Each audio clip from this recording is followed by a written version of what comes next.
We'll start in a minute. It's not quite 4 o'clock tea time yet, but soon.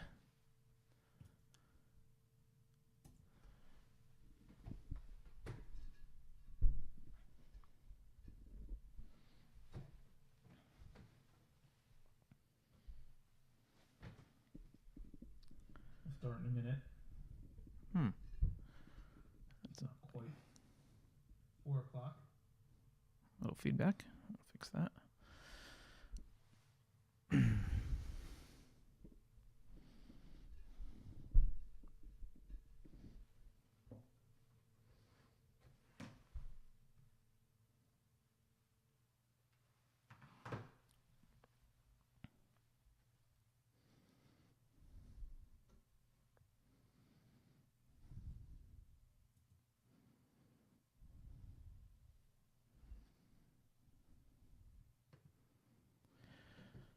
Okay, everyone, welcome to Unsafe Space. I'm Carter Laren. I'm going to wait for just a minute in case other people want to join. Small audience at the moment, but do have some audience sometimes, so I want to make sure people have a chance to jump in. It is tea time, so drink your tea. It's a time-honored tradition, both in Europe and in Asia. I don't know what this tea is today, but it is something my wife picked up for me. So, while we sit here and wait just for a minute or so, I guess there's a couple things we could chat about.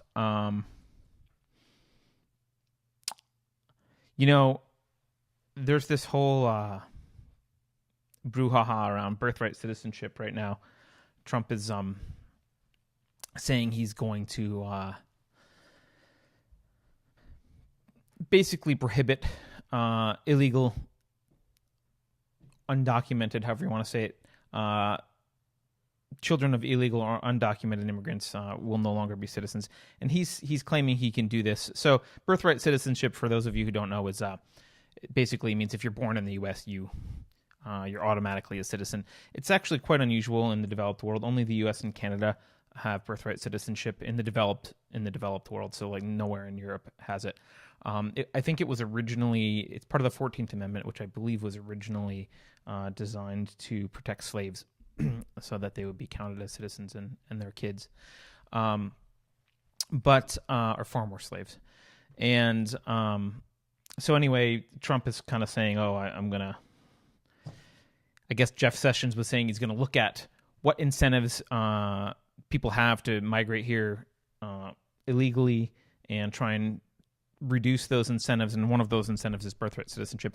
The funny thing to me is actually like how much CNN suddenly cares about the Constitution. I was just watching a thing earlier today where they said they had a guy on there explaining like, oh, wow, the 14th Amendment, you don't have to be a constitutional scholar. It's very obvious. It means what it says. You just read it. It means what it says. How could you dare violate the 14th Amendment?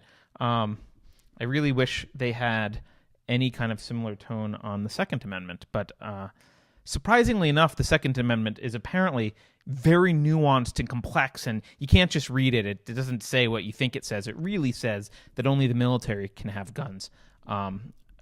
If you're CNN, but the 14th Amendment, that one's obvious. So yeah, that's one of the crazy things going on today. Okay, I think I've waited enough for people who want to join. Anyone else now can be late if they want to come in. So welcome again to Unsafe Space. I am your host, Carter Laren. This is the regular Tuesday tea time, 4 p.m. Pacific, where I drink tea and talk about universalism. And you can support Unsafe Space by going to unsafeshow.com. There's options to support the show there. Frankly, the best thing to do, please just subscribe. If you love or hate it, subscribe to the YouTube channel. Call me all sorts of names if you want, or tell me it's great, or argue or whatever. So I'd love to have your participation. So please subscribe to the YouTube channel, or you can go to Unsafe Show on Twitter and follow us there. As a reminder, this Thursday, every Thursday at 11 a.m., Carrie Smith and I, she's a former SJW, founder of Civility Dinners, and part of the, I guess not officially part of the Walkaway movement, but Carrie and I have a show every week at 11 a.m. where we talk about social justice warriors and the social justice warrior ideology. So tune in this week. We'll talk about personal responsibility. So anyway, let's get to today's Tea Time show. There's two major topics I'd like to discuss surrounding universalism. Or not surrounding universalism, two topics that I want to take and universalize. Those are, one is this rhetoric around Trump's words being partly responsible for the pipe bomber and the Pittsburgh shooter, and kind of talk about that, because that seems to be, especially if you watch the mainstream media, that's all they're talking about, especially today as Trump is in Pittsburgh. They're blaming him for quite a lot, basically saying he sets the tone for violence and is partially responsible. So that's one thing we'll be talking about. The other thing is Kirsten Powers from CNN and US Today. Tomorrow's Halloween. Those of us with children, myself being one of them, we're probably going to spend tomorrow evening trick-or-treating with kids with costumes and that kind of stuff. And Kirsten Powers has this very important thing to say on Twitter, which was, "Dear white people who are upset that you can't dress up as another race or culture for Halloween, your feelings don't matter. The only feelings that matter are those who feel disrespected/mocked by you appropriating their culture for entertainment. Show some common decency, people." So that's what she said. We'll talk about universalizing that lovely statement, that the vituperations from Kirsten Powers. So without further ado, let's jump into, take your sip of tea and let's jump into this Trump rhetoric argument. So as I mentioned, Trump is supposedly, according to the mainstream media, partly responsible for the acts of violence last week because he uses charged language, or his rhetoric incites violence, and so therefore he's responsible for it. Now, so let's look at this just as a history here. The pipe bomb guy, I don't think any of the bombs went off. I don't know if that was intentional or not, but the pipe bomb guy had a serious history of criminal activity, including bomb scares in the past, for which he had been arrested. So definitely a screwed up guy who had done things well before Trump took office. However, he was quite obviously a Trump supporter. He had a van full of Trump stickers and stuff. And so that's that guy. And then the Pittsburgh shooter, a guy named Robert Bowers. Maybe I shouldn't say these people's names because they're scumbags, and maybe we shouldn't really repeat their names. I won't use their names anymore. He was a clear anti-Semite. He actually criticized Trump for being not anti-Semitic enough, for having Jews around him, but also seemed to be xenophobic and had this conspiratorial idea that the caravan, the Jews were paying for this caravan to come into the country, and so clearly also a screwed up person. So, of course, what has the media done? Well, they've been blaming Trump for this. Now, yesterday I was watching Jake Tapper on CNN, and he did start out saying no one's responsible for this except for the people who did it. Okay, fine. Then he had a panel discussion with people on, and here are some of the things that were said, just to get you up to speed on what the mainstream media thinks about this. So one of the people was Simone Sanders, who was the former national press secretary for Bernie Sanders. She said, "This is not both sides, because I want to be really clear, there's nothing on the left to equate to the white supremacy we're seeing." So nothing on the left is what she's saying. Julia Ioffe, I'm not sure how to say her last name, it's Ioffe. She says, "The president has radicalized so many people more than ISIS ever did." That's right, that's what she said. The president has radicalized so many more people than ISIS ever did. The way he talks, the way that he allows these people the way he winks and nods, and she kind of goes on. She later apologized for that and said, well, I didn't mean he's more than ISIS, but then she quoted some statistics about anti-Semitism being up. Those statistics are true, but also questionable, and not they're not all about violence, and it's not clear that they're all from people on the right. So anyway, she kind of half-heartedly apologized for that one. Mona Charen, who was on the Jake Tapper show, also suggested that there's because people were saying, like, hey, what about the other side? They say stuff, right? They say insightful, not insightful. I guess maybe sometimes they say insightful things. They say things that incite violence as well. What about the left? And of course, she says, well, the president has a special responsibility, right? When you're president, it's different. Therefore, he's more responsible than everyone else. Okay, so that's the sentiment there. And, Jake Tapper, I'm sure it's because Jake Tapper watches this show. So I'm just going to take credit for this. I think he's starting to understand that, hey, maybe we should try and universalize some stuff, to his credit, right? So after he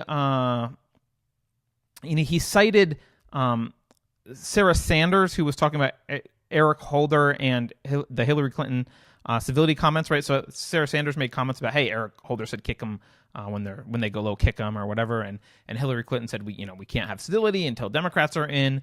So I guess Sarah Sanders commented on this, and Jake Tapper brought it up, and he said, and again, this is to his credit, he said, well, either it's important for leaders to set moral examples for their supporters, or it's not. And so that's what I don't understand. Why do we have this standard? So good for Jake asking that question. We have a low bar for CNN, so that was a win. And Julia had this interesting argument. Hillary and Eric Holder are leaders, but Trump is the leader of all of us, and therefore that's why he should be treated separately. They're just leaders of their political factions, but Trump is the leader of everyone. And then Jake asked Simone about the Bernie shooter, right? I mean, again, good for Jake. He said, hey, just for those of you who don't know, Bernie supporter went and shot up a bunch of Republicans at a baseball game. And so he said, well, what about that? Does Bernie have some responsibility here? And Simone, I forget her title. Wait, I set it here. Let me find it. What was her title? Former National Press Secretary for Bernie. So Simone responded and said, well, Bernie has never othered anyone. And the example she gave was Trump called CNN the enemy of the people, and so that's inciting violence. He's othering people. Othering is my favorite new retarded leftist thing to say. He's othering. So she said, well, Bernie's never othered anyone, so that's why. Which is kind of ridiculous, right? Basket of deplorables, Nazis, fascists, whatever. Yeah, of course. No one on the left ever others anyone, right? They're all just peachy and singing Kumbaya. So let's universalize this. So that's the background a little bit. Let's try and universalize this. This one's very easy and obvious to universalize. Both of the examples today are pretty easy. The universalization, so again, we're going to try and universalize this concept that Trump's kind of tone and rhetoric causes the violence, or is contributory to the violence, and in some morally significant way, right? You could argue that anything could contribute to the violence. Took the wrong turn and cut someone off, and that pissed them off, and later they went, whatever. Anything could potentially contribute to violence. But we're saying in a meaningful moral way, the argument is that his tone and rhetoric contribute to this violence. All right. The first thing to do when trying to universalize this idea is to recognize that, again, like many of these claims, this is not intended to be universalized at all. So it will self-implode as soon as we try and universalize it. So step one for universalization here. Well, if this is true about Trump, it has to be true about all public figures with platforms to influence people. Right? It can't just be Trump. That's not a universal principle. Now, there is an argument here that the president is special, but that argument, I believe, is specious. the same argument could really apply to any elected official, right? The argument here is, well, Trump was elected as president, therefore he represents anyone. But you could make that argument about Maxine Waters and Eric Holder. Well, she was elected, therefore she represents everyone in her district. And Eric Holder, who represents, everyone who elected him. So the idea that the officials have to represent everyone in their potential voter base, even if those people vehemently disagree with them, is ridiculous and actually not workable, right? Because, Maxine Waters, for example, was elected to represent the ideology that she talks about in her campaigns and that she practices.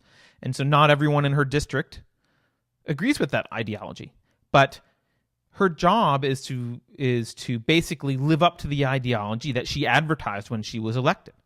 All right? And I think she does. I hate her ideology, but I think she lives up to it, as far as I know. I'm not an expert on Maxine Waters. So politicians have an obligation to represent, to behave how they represented themselves during the election. They're not required to represent anyone. And actually, if they were required to represent everyone in their potential voter base, then they would really not be able to represent anything, because if you take any large enough population, there are conflicting opinions on either side about every issue, and so the elected official couldn't really represent anyone. So they're not supposed to represent everyone. They're supposed to represent the people who elected them, right? That's why we have elections. It's to enable or empower one ideology to represent the population over another ideology, right? So the idea that Trump gets to be treated differently from people like Maxine Waters or Eric Holder is when you universalize it, is specious, right? It's a ridiculous, it doesn't hold. You could maybe try and make an argument that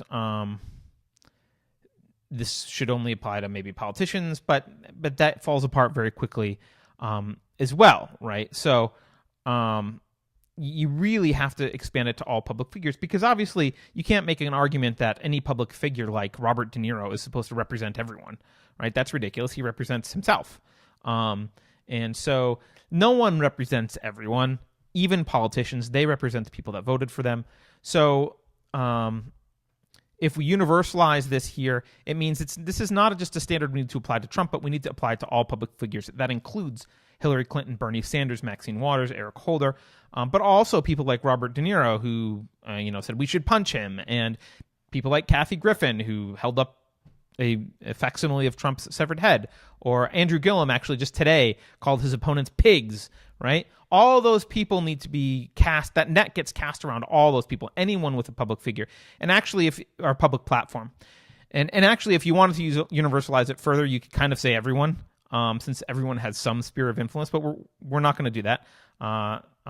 So we won't say that just because everyone has some sphere of influence, it applies to everyone. It will be we'll just say, well, if you have a big sphere, you got a platform, you got a large influence. So this includes anyone publicly facing, celebrities, politicians, that kind of thing. Okay, so universalizing that part, obviously it has to apply to everyone. Step 2 to universalization here. Well, we have to kind of get into what people mean when they say inciting violence. So one of the phrases that's been used a lot, especially by CNN, because this is near and dear to their heart. One of the phrases that Trump says is that the fake news is the enemy of the people. Now, CNN says that Trump says the press is the enemy of the people. He may have said that, but I think everyone knows he's talking about particular elements of the press, not the entire press. But he says, okay, the CNN or press is the enemy of the people. And CNN takes this as this is incitement to pipe bomb CNN. So, okay, so that's the kind of language that we're talking about here. Now, and as well as the othering language that I brought up earlier. Now, if you really look at this, the press goes out of their way to interpret anything that Donald Trump says as hateful and violence inciting, right? They drop context. They misrepresent what he says. An example, this also happened, I think, yesterday. Bob Woodward, right, had a segment on CNN where he was talking about, Trump, and he embraces inciting rage, right? And they had this whole segment, which was totally a fake segment. It was they played an audio interview with Trump talking about inciting rage, and in the interview, Trump was basically saying, yeah, no matter what I do, it's not that I dislike it or like it. Like, no matter what I do, people hate me. And so he was talking about the rage of his enemies. He's like, yeah, people hate me. Just, I don't know if that's good or bad, but I make people hate me, right? He wasn't talking about, I like to incite rage in society generally in my supporters. He was talking about people just dislike him strongly. He's a very polarizing figure. But that was touted on CNN by Bob Woodward, who, pretends to have credibility just because of something he did decades ago, right?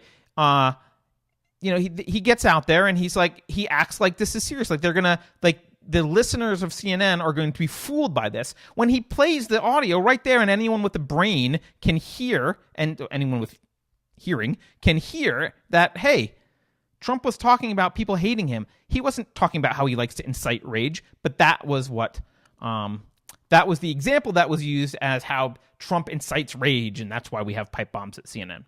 So the reason I'm citing that example is because it's used here as an example by CNN of how Trump incites violence.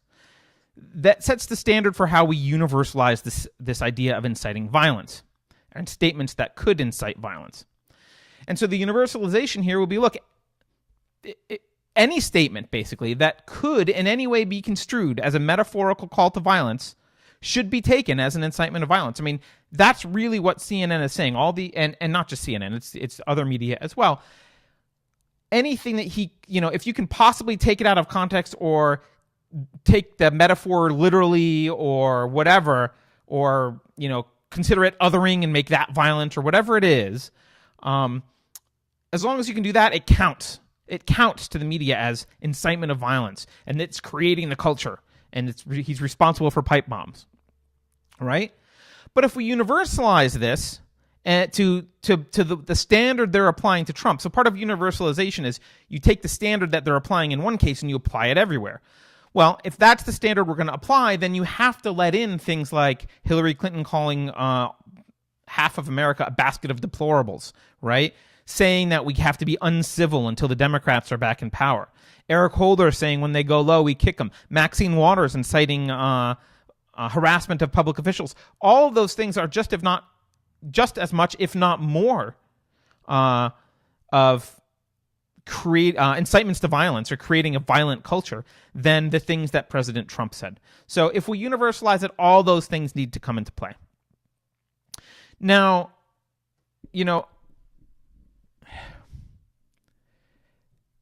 the other hand, we could say, so that one way to universalize it here, right, is to take all those things and say that's the standard we apply, and we apply it to everyone. Therefore, all these people have incited violence, and they're all just as responsible as Trump generally for the violent culture. The other thing we could say is, no, basket of deplorables saying we're going to be uncivil when they go low, kick them, all that stuff, that's not inciting violence. That's just metaphor and political talk, and that's not a big deal. That's no big deal. Okay, well, if that's the case, then the things that Trump says don't count either, right? He is not, to my knowledge, he's never said, go send pipe bombs to CNN, or people should, shoot Jews. Like these are not things that Trump says. And so if we're not going to count things on the left, then we can't count these things that Trump says.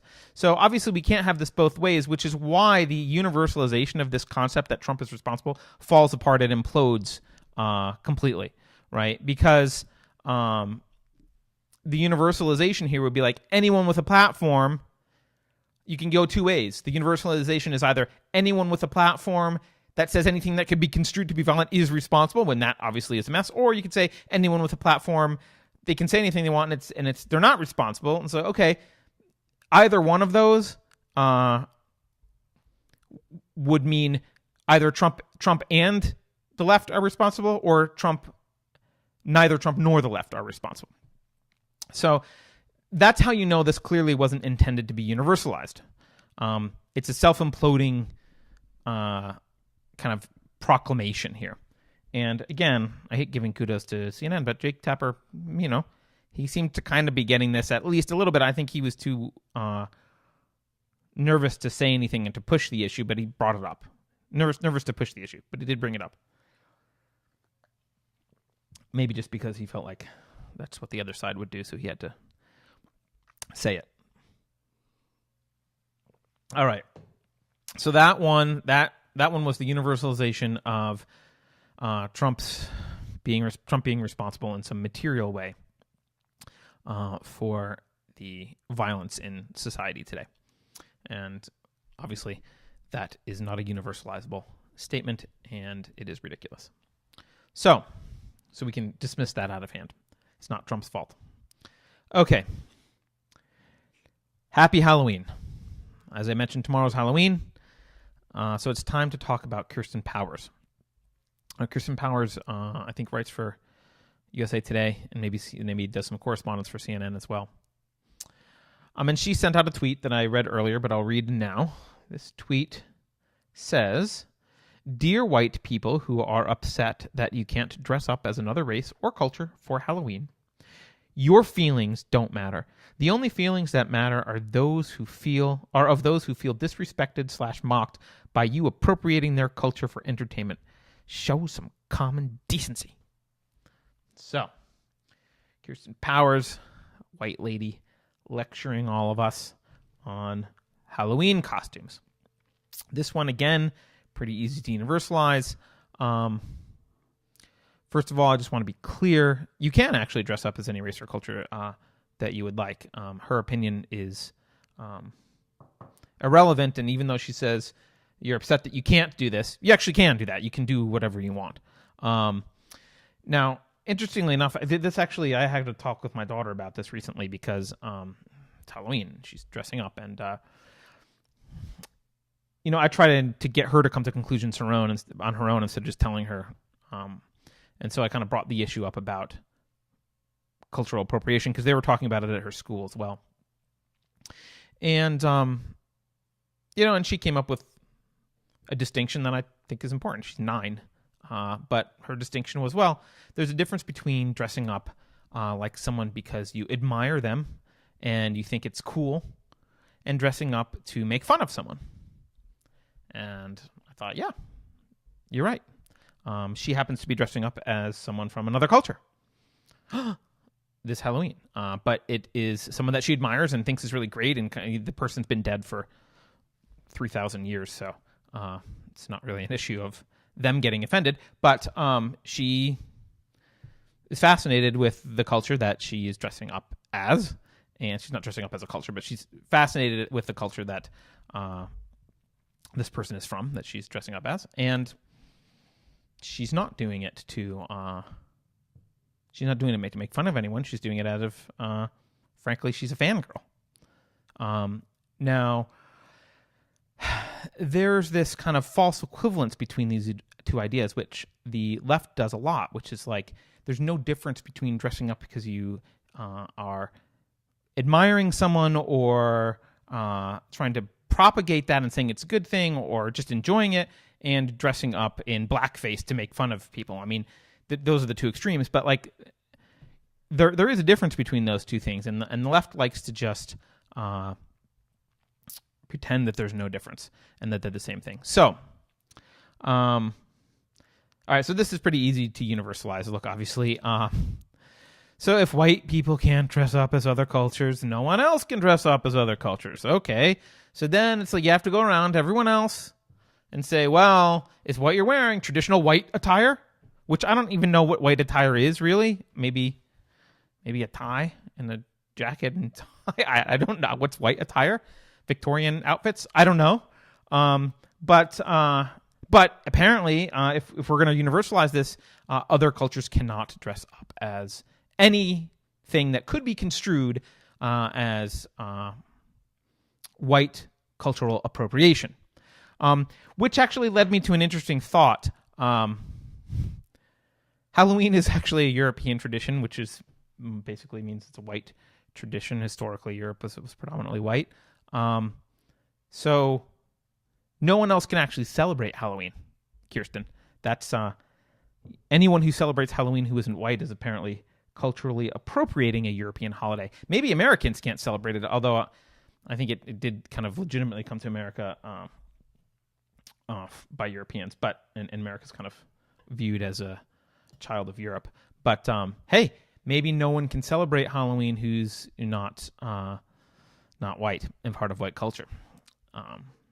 So maybe that's what Kirsten Powers is saying. Maybe I should ask her if she agrees with that, because that seems like it makes a lot of sense. So obviously the universalization of white people can't do X, Y, Z, that universalization is ridiculous. That statement, when universalized, is ridiculous. And actually, in this particular case, it's doubly ridiculous because Halloween is a European holiday. So that's the ridiculousness of that part of the universalization.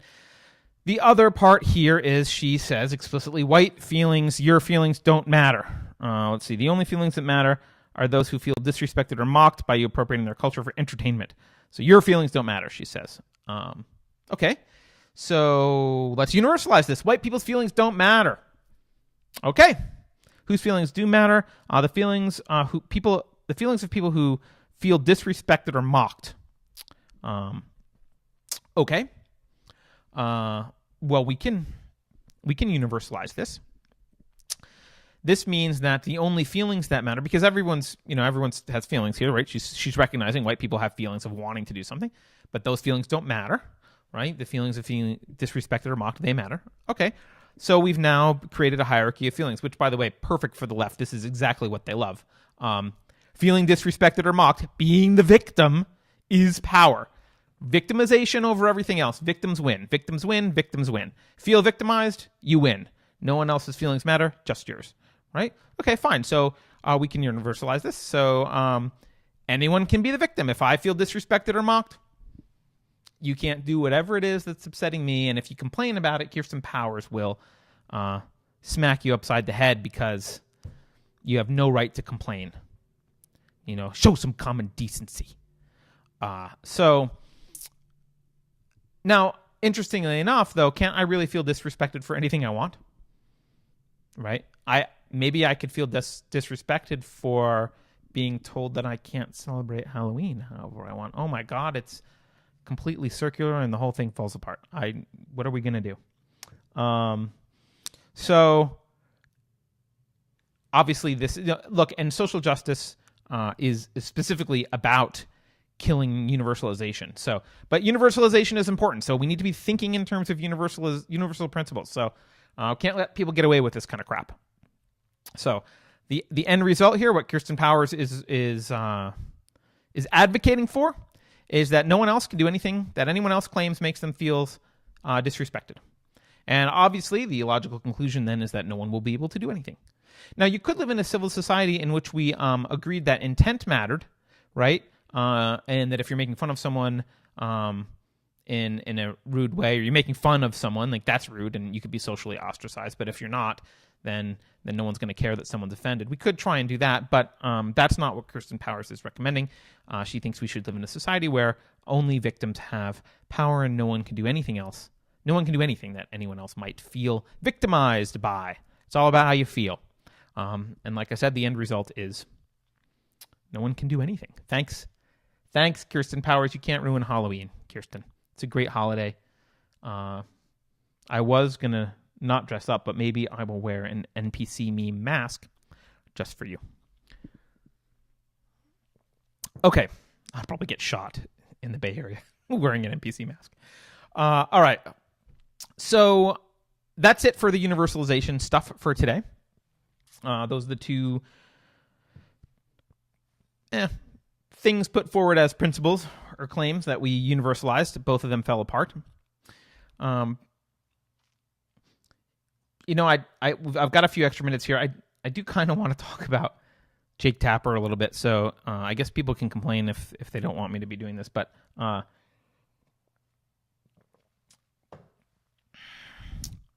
so the show was called The Lead yesterday with Jake Tapper. Because this got me to thinking. Because CNN's really complaining about this Trump rhetoric causing this problem and blah blah blah. And they were talking about this Pittsburgh dude and saying like, hey, look, he believed these crazy conspiracy theories. I guess he believed that Jews were paying the caravan people to come in or something, which is obviously ridiculous. And that got him all wound up. Now, even if you do believe that, you can't go shoot people. But CNN was saying, hey, he believes these conspiracy theories. And what they were also saying was, well, it's Trump and his allies. It's their fault. Right now, this is dangerous territory for CNN, and I'm going to show you how I think it backfired on them and Jake Tapper immediately. This is just bonus, by the way. This has nothing to do with the universalization of stuff, but I just wanted to talk about it because I got extra time today. So while Jake Tapper is doing this story, there is a graphic on the screen that says, driving conspiracies, maybe that was the top line. Driving conspiracies. President Trump and his allies promote false theories. Okay. All right. So then, Jake, I'm gonna take away your kudos earlier, Jake. Then Jake says something that I just thought was hilarious. He gets very upset that, quote, this is in part due to social media where anyone can retweet and peddle absolutely false stories. He's very upset that anyone can tweet. So it's like, welcome to the internet, Jake. Where the hell have you been? Yes, anyone can tweet shit. It can be false. Wake up, dude. That's the internet. God. Anyway, I don't know what he wants, but he's very upset that anyone can peddle false stories. Okay, fine. So he gets upset, and then he does this segment about here's some. He gives 3 examples of conspiracy theories that Trump and his allies have promoted. That, in CNN's words, were false. No nuanced information about them. Not like, well, false, but there's this, or true, but that, or this part's none of that. Outright false. No need to talk further about it. So here are the 3 things he said. Number 1, Trump says his phones at Trump Tower were wiretapped by Obama. And CNN throws a big stamp up. False. Okay, thank you, CNN. False. Now, this is interesting because, to me, it's very interesting because, CNN's a news organization, not like, a nitpicky 13-year-old, right? Trying to find grammar errors in the teacher's test, right? They're a news organization, right? So all they have to say about Trump saying his phones at Trump Tower were wiretapped by Obama, all CNN has to say is false. That's just false. Move on. Next story. Well, to me, what's interesting is because, it is literally not true. Like that is correct. I'll give CNN. I'm not saying it's true, but there's substance there that's interesting, which is why Trump said it, right? And the substance is actually quite interesting. Now, what's upsetting? Trump says the phones at Trump Tower were wiretapped by Obama. What's upsetting to people are not the specifics of that sentence. It's not like whether it was Obama himself or the phones. Like, no one actually thought that Obama sneaked into Trump Tower and put a little bug on the phone and sneaked out. Like, that wasn't what he was getting at. Was, hey, there was an administration that may have used their power of the government to spy on their political opponents, right? And he's saying they did do this, right? They spied on their political enemies, including me and my campaign. This is what Trump is saying. Using the power of the government. Now, is it technically incorrect that Obama tapped phones at Trump Tower? Yes. So to be actually like dialectically true, Trump should have said something like, agencies under control of Obama used government resources to spy on my campaign. That looks like it actually might be true still. It's still under investigation. But we do know that there were FISA warrants that were issued. We know the origin of those FISA warrants is currently in question. We know they included Carter Page. We know there's a 3-hop rule for spying on people. So that means that they could easily hop to Trump from 3 hops away from Carter Page. So there's a real story here, CNN. That might be false. Like that statement might be like false. I get it. The specifics of that statement are false. But there's a real story here, CNN, that you're not reporting on, right? So Trump didn't say the kind of what we'll call it dialectically true statement that agencies under control of Obama used government resources to spy on my campaign. Instead, he just used a rhetorical statement, which resonates with people more. It's more concrete. It kind of paints an image in their head. He said, Obama tapped my phones in Trump Tower, right? But no one actually really thought it was Obama himself, and no one really cared whether it was tapping his phones or a FISA warrant with Carter Page included in a 3-hop rule. So we don't really know whether this is completely true, but there is credible evidence that something is funky going on. We know there were FISA warrants. We know they included Carter Page. So we know that Trump could have been swept under that surveillance operation. So, the fact that CNN puts this statement up and then all they have to say about it is false and providing no detail, Jake, that's what destroys your credibility. That's why CNN has no credibility. You don't say anything more than false and move on. There's a story there, and you're intentionally not talking about it. All right? The 2 other examples that CNN gave, he then said that Trump said the Hurricane Maria death toll in Puerto Rico was inflated to make him look bad. Again, CNN, false. So again, CNN is right here. That is false. I'm not saying that they're not. I'm not saying that they're not right when they nitpick here, but I'm calling it nitpicking because they know what Trump is doing and they know the story behind it, and they know that they're not talking about exactly the truth behind those statements, right? They're just saying false and moving on and pretending to do reporting. So the reality here is obviously CNN was right. The death numbers were accurate, and it was wrong for Trump to challenge them. Right? This is the one I think they were right most on. But then you got to ask the question, why did he do this in the first place? Why would Trump challenge? What the hell? Why would he say that, right? Well, he said it because at the time, the media, including CNN, was going out of their way to unfairly blame the Trump administration for the death toll in Puerto Rico, right? They blamed FEMA for not providing adequate aid, and therefore Trump, which is interesting because, when the FBI did something, that wasn't Obama's fault, but when FEMA does something, that's Trump's fault, right? So they were blaming FEMA for not providing adequate aid. We later turned out that the aid was delivered, but it was local politicians who let stuff rot on the runway and in warehouses the whole time while the media is blaming Trump. So we're in an environment here, so the media was trying to make Trump look bad. That part of his statement is true. The media was trying to make Trump look bad. They didn't inflate the death toll, but they did try and make him look bad and try and blame him on it. So his claim that the numbers were false, that's false, right? But people, they knew the media was trying to make him look bad, right? So they actually believed Trump's claims against the numbers because, again, CNN has destroyed their credibility. Everyone knew the media was trying to make Trump look bad, so he just says, well, those numbers are inflated because they're trying to make me look bad, right?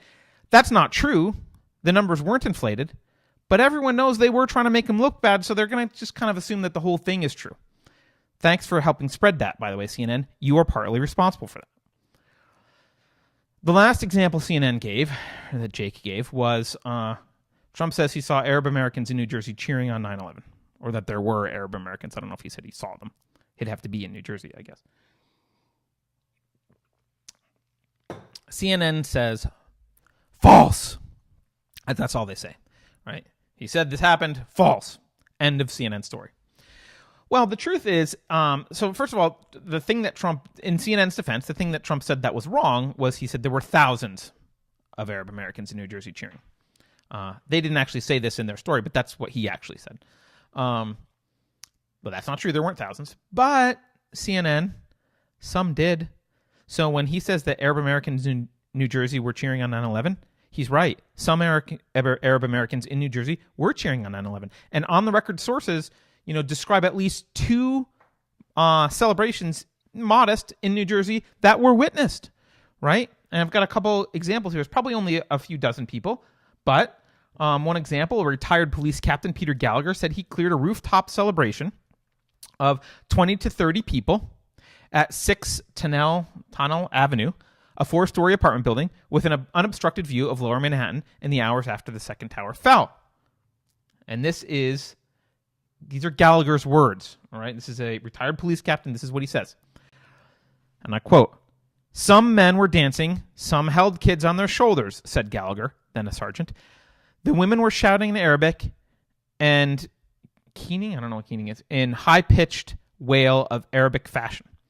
They were told to go back to their apartments since a crowd of non-Muslims was gathering on the sidewalk below, and we feared for their safety." Right? And then the FBI agents took some people in the building into custody a few days later. Another example, numerous people called the police to report an exultant crowd on the roof of 2801 John F. Kennedy Boulevard, which is a 5-story apartment building in New Jersey. And retired officer Arthur Teeter talked about this. And Teeter said he worked in the radio room, and he said there was lots of calls. There were enough, and he says there was enough calls about rooftops to celebrations that it was disturbing, and that he said that's the only word I can use. It's disturbing. So again, there's some truth behind what Trump was saying, but CNN just says false, and that's the end of their story of the so-called reporters, so-called journalists, right? And the problem here is, and again, I am not blaming CNN for anything, nor am I blaming President Trump for any violence. And if CNN wasn't responsible for Bernie Sanders' shooter, and I'm calling him the Bernie shooter, which I guess is weird, but I don't know his name. CNN wasn't responsible for the guy who shot the Republicans up at the baseball game. Neither was Trump. Trump and CNN, neither of them are responsible for the bombing or shooting in Pittsburgh. But I think CNN is severely lacking a sense of,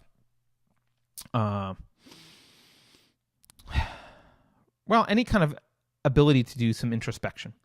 When CNN destroys its credibility like this, right? So let's talk about conspiracy theories. Because my question was like, why did the guy believe these?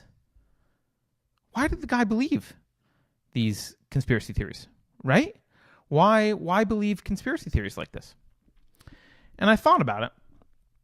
And one reason is that, as Jake Tapper was shocked by earlier in the show, there's lots of fake stuff on the internet. There's lots of lies out on the internet, and anyone can read them and tweet them and believe them. Normally what you do is you turn to trusted sources, like traditionally mainstream media, to vet things and to tell you, this thing is not true. That's a weird conspiracy theory. This is true. This thing over here is true. This thing's not true. This thing in the middle, it's partly true, partly not. We did some journalism for you, right? And you turn to those sources. But the problem is when those sources are destroying their own credibility, when they treat those things the way that I just described, and they just say false and go away, and they don't talk about any of the thing beneath it, and they've done much worse. That was just in this example yesterday. When they start doing that, CNN destroys its own credibility, right?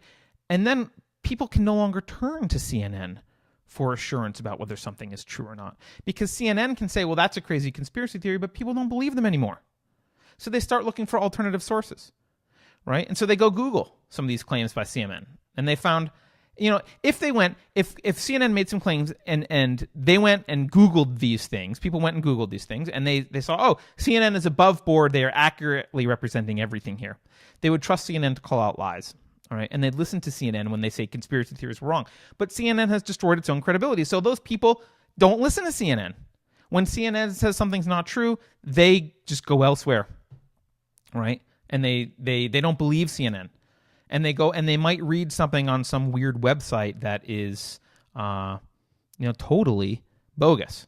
And they'll believe it because they don't trust when CNN says it's not true, because CNN has destroyed its own credibility. So it's a frustrating, weird thing, and I don't see anyone really talking about how CNN destroying their own credibility actually increases the believability of conspiracy theory, or at least the propagation of conspiracy theories. CNN could stop them if people believed CNN. Let's see, we got someone, P. Grant M. Trump was sent by Satan, not Jesus our Lord.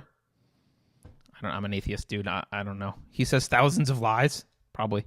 Trump would have 1 ounce of credibility if he didn't constantly lie. It's Trump's fault. Fox is credible, LOL. I don't think I said Fox was credible.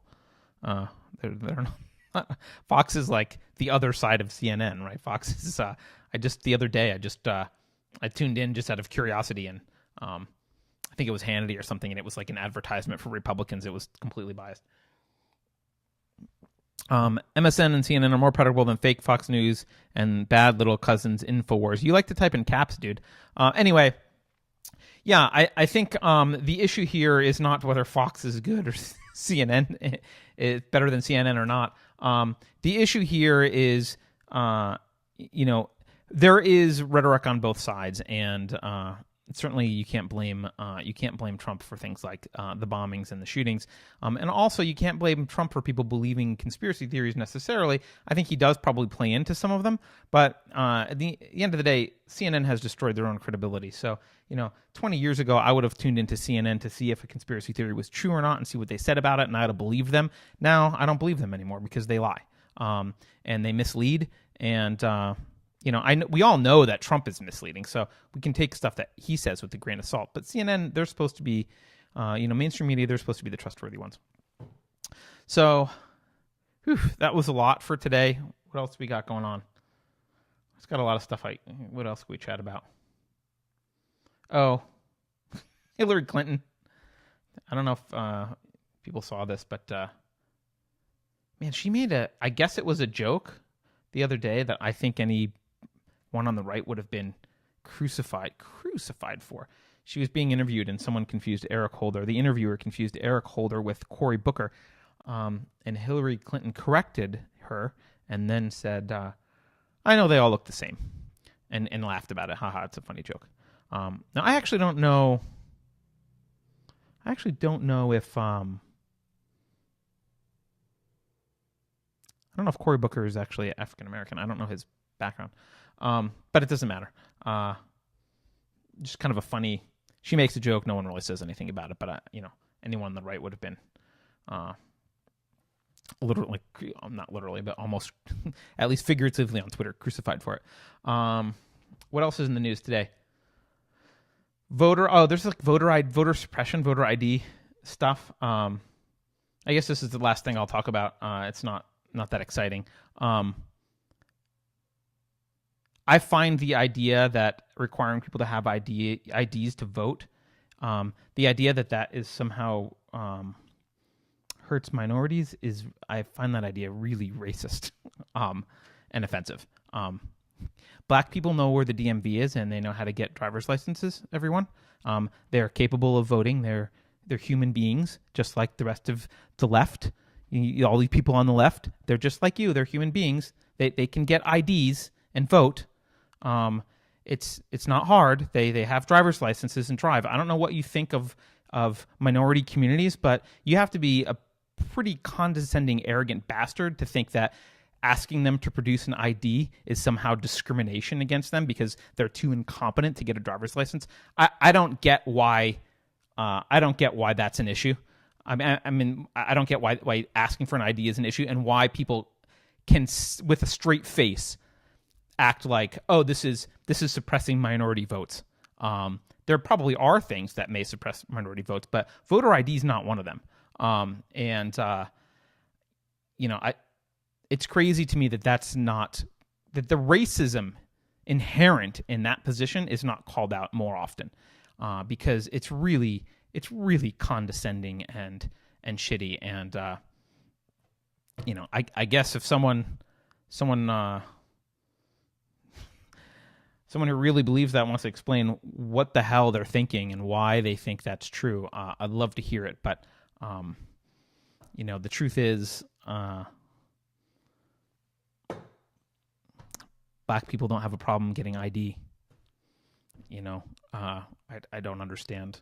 I don't understand the argument. So, and I understand how you're not I don't understand how people don't see that as racist.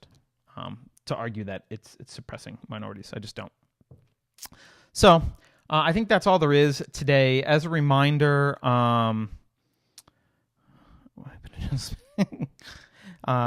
as a reminder, Thursday at 11 a.m., Carrie and I will do the weekly Deprogrammed. Carrie Smith, former SJW. We kind of deconstruct social justice a little bit every week, and this week we're going to do it again. Again, it's 11 a.m. every week. Let's see what we're talking about this week. The title for this week is SJWs and Personal Responsibility. So we're going to talk about that a little bit. Again, you can go to Twitter and follow at Unsafe Show. You can go to unsafeshow.com and follow and like, subscribe, do all that stuff. Appreciate it. I'm enjoying building this audience from scratch. It's kind of a fun new thing. So I appreciate everyone who's been interacting. And so thanks for that. And I will see you next time, everyone. Take care.